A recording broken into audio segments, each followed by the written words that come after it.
নৃশংসতা, হিংস্রতা, অকালে চলে যেতে হয়েছিল কাদম্বিনীকে। 9 ফেব্রুয়ারি জন্ম নিয়েছিলেন ডাক্তার হতে চাওয়া এই মেয়েটা। ভাগ্যের কি অদ্ভুত নিয়তি!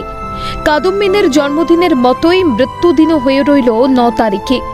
9 আগস্ট থেকে 9 ফেব্রুয়ারি এখনো বিচার পায়নি কাদম্বিনী। রবিবার সোদপুরে কাদম্বিনীর বাড়ির সামনে থেকে চলে পানিহাটি নাগরিক সমাজের মিছিল। মূলত আমাদের যে তিলোত্তমা, অভয়া বা কাদম্বিনী যাই আমরা বলি, তার আজকে জন্মদিন। সে জন্মদিনে সে দেখেছিল তার যেটা জীবনের লক্ষ্য ছিল যে একজন মানুষের মতো মানুষ এবং তিনি তার মানুষের সেবা করবেন ডাক্তার হিসেবে। আমরা সেই ডাক্তারকে হারিয়েছি। আজকে এই প্রাতিষ্ঠানিক এইভাবে যে খুন হয়েছে তার আজ 6 মাস হয়ে গেল, এখন আমরা বিচার পেলাম না। সেই জন্য আমরা আজকে এই মিছিলে অংশগ্রহণ করেছি, বিচার আমরা ছিনিয়ে আনবো। অভয়ার বৃহত্তর পরিবার আজকে শোকস্তব্ধ। আমরা আজকে ন্যায় বিচার চেয়ে আমরা একদম আন্দোলনের প্রথম দিন যেখানে দাঁড়িয়েছিলাম আজও আমরা সেইখানেই দাঁড়িয়ে আছি মনে হচ্ছে। আর তদন্ত প্রক্রিয়া এবং আজকে দেশের বিচারের ব্যবস্থার ওপর আমাদের যথেষ্ট শ্রদ্ধা আছে এবং আমরা আগামী দিনে চেয়ে আছি। মিছিলে সাধারণ মানুষের সঙ্গেই পা মিলিয়েছিলেন বিশিষ্ট ডাক্তাররা। যন্ত্রণা বোধ আছে বলেই আজ আমরা রাস্তায়, প্রতিবাদ ছিনিয়ে নিতে আজ আমরা রাস্তায়, বলছে নাগরিক সমাজ।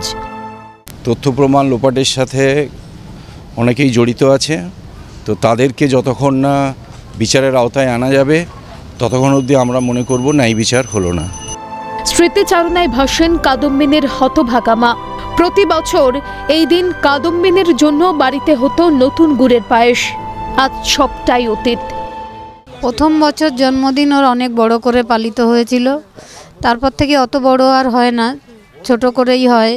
কিন্তু ওর বন্ধুবান্ধবরা আসে, পায়েস রান্না করতাম আর কি। এখন সেই সব দিনগুলো মনে পড়লে কালকে সারা রাত আমি এমনিতেই ঘুম পায় না, কিন্তু কালকে আরও বেশি কষ্ট হয়েছে। তারা তো এখন বহাল তবিয়াতে হসপিটালেই ঘুরে বেড়াচ্ছে। আমরা চাই, সেই জন্যই ন্যায় বিচারের আশায় এখনও রাস্তায় আছি। যতদিন না বিচার পাবো রাস্তাতেই থাকবো। আজকে ওর জন্মদিনে আবার প্রতিজ্ঞাবদ্ধ হব, ন্যায় বিচারের দাবি আমাদের ওটা অটুটি থাকবে দাবিটা। আগে তো ধরা পড়ুক অপরাধী সব, তারপর ন্যায় বিচার আমাদের ন্যায়ালয় যে তারাই দেবেন, কিন্তু আগে অপরাধীই ধরা পড়ুক, তদন্ত ঠিকঠাক হোক। ন্যায় বিচার পাওয়ার যে উপহার ওটাই মেইন। সবার কাছে অনুরোধ থাকবে, তারা সবাই আন্দোলনকে আরও জোরদার না করলে আমরা ন্যায় বিচার ছিনিয়ে আনতে পারবো না। সুতরাং আন্দোলনকে আরও জোরদার করতে বিভিন্নভাবে তাকে মানে সরকারকে দেখিয়ে দিতে হবে যে সাধারণ লোক আমাদের পাশে আছে।